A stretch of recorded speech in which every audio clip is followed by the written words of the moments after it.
bring in the rap sheet. Ian Rappaport with us on this Friday morning. The Cowboys with another loss, another primetime situation. Lots of eyes on them as usual. And it's about time for, you and I do this at least twice a week now. What's the status with Jason Garrett and the Cowboys going forward? Jason Garrett still employed as the head coach of the Dallas Cowboys. You listen to the words of Jerry Jones, and that is not going to change, at least, Kay, until the end of the season, whenever that is, even if that's if they limp into the playoffs or if they end up not making the playoffs, then likely that'll be when it happens. You listen to Jones, what he said was everyone healthy will play going forward, everyone employed will coach going forward. Basically, this coaching staff is not changing. And you listen to Troy Aikman on the broadcast, he actually hit it right on the head. Who would be the interim coach if Jason Garrett was actually fired? The Joneses do not believe in midseason firings. They don't believe in giving a spark. In other words, that's something that would give a spark. They want to see the entire product from Jason Garrett. What you see with the Cowboys is what you get. It's just a matter of playing better when it counts most. The problem is what we saw last night just does not give confidence they can actually do that. Yet the Cowboys are still in the driver's seat in the NFC East. Thank you so much, Ian. We'll talk to you in a bit. And let's take a look and a peek at that NFC playoff picture. They have a losing record, still number one in the division. The Bears within a game and a half of the Vikings for the final wild card spot. But they do have the toughest remaining strength of schedule in the NFL. Schedule guy, Kyle. They got to go at Packers, Chiefs, at Vikings to wrap up the season. So, taking a look at this game, let's go. We're going to give the Bears their love, obviously. They have really turned it on just in the nick of time when they need to start clicking to make this happen. Playoffs are possible for them, but for the Cowboys, what is happening? Yeah, the world's melting, right? And it feels like it. In the second straight, I don't know how anyone could have thought that the Cowboys, after watching them on Thanksgiving, lay the egg of all eggs on national TV a week later would suddenly find that spark or get it going. Like, it's done. They've got no juice. And last night I saw a hungry and desperate team. I want to show you one play from this game. Kyle had it in the highlights. It's Cordarrelle Patterson on a 3rd and 9 down 10. This is a team that's hungry, desperate, needs it, wants it, is going to get it. That's a first down when they're up 10. Let's put this game away. I haven't seen a play like that from the Dallas Cowboys the entire last month of the season. You look at what they did last night to start the game. They come out here, 17-play drive, 9 minutes of football, pounded out with Zeke Elliott. We're going to go. After that, nothing. And I'm going to say this. As much as we talk about Jason Garrett twice a week, and as much as we talk about the coaching staff somehow not being right, Jason Garrett didn't miss a ton of tackles last night. Jason Garrett didn't throw the ball behind running backs last night. Jason Garrett didn't drop passes last night. At what point do we say, okay, well, we know Jason Garrett's not having this stellar year to motivate the forces. Hey, players, are any of you guys going to show up in these games? This is another primetime game on national TV where this team did not look like they belonged on the same field as the other team. It is as bad as it's been, and yet, Kay, to your point, they still might get a playoff game. And yet I still say, who cares? Who cares? It's still bad. It's not.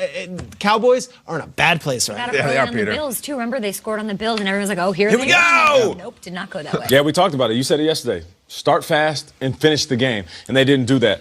Let's play the blame game, right? Is it Jerry Jones for meddling in his affairs because he owns the team? Is it Jason Garrett, who's the head coach, the Mr. Clapper? Is it Kellen Moore?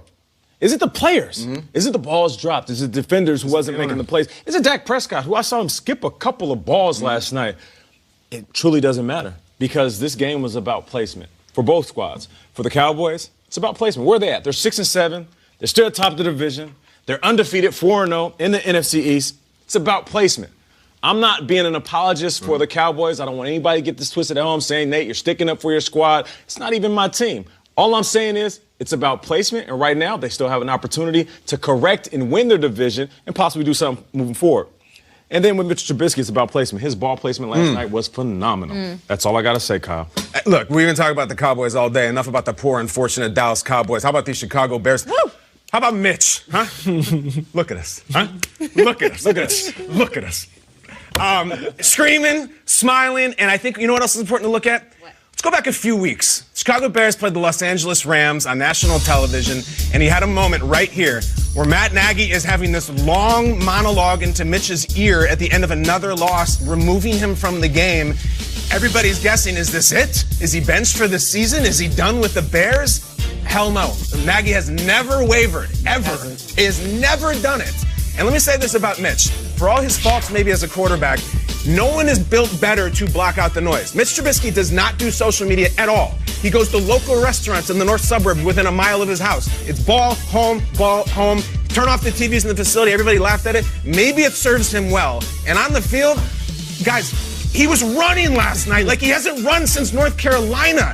And everybody screams, Mitch, you're a great athlete. Run the ball. You can do that better than Mahomes. And finally he did it. He is such a body language guy, such a confidence guy, and you can see it when it's down. Nagy made him watch the Chargers game with the sound off so he could look at his own body language. And look at it last night. Looked like Joe Bleep in Montana. Mitch, look at us. We're looking at you. It's incredible. Allen Robinson, a friend of the show, he was on with us a couple weeks ago. Can you speak to me about what you're seeing, this connection, this chemistry that clearly Trubisky has with Allen Robinson, trusting him in huge moments to make big plays? They're clearly on one right now. 23 of 31. 31 pass attempts. For a wide receiver, you just want to see your quarterback throwing the rock. And right now, Mitchell Trubisky and that offense, they're dialing it up. And Allen Robinson, he's the recipient. And to your point, Nagy's in on Trubisky, and I know there's a lot of critics, and they're shutting the TVs off. All of his teammates are completely bought in, talking about his hard work, like what you just said. David Montgomery spoke about him yesterday after the game. We had all sorts of Anthony Miller also talked about how he is their leader of this team,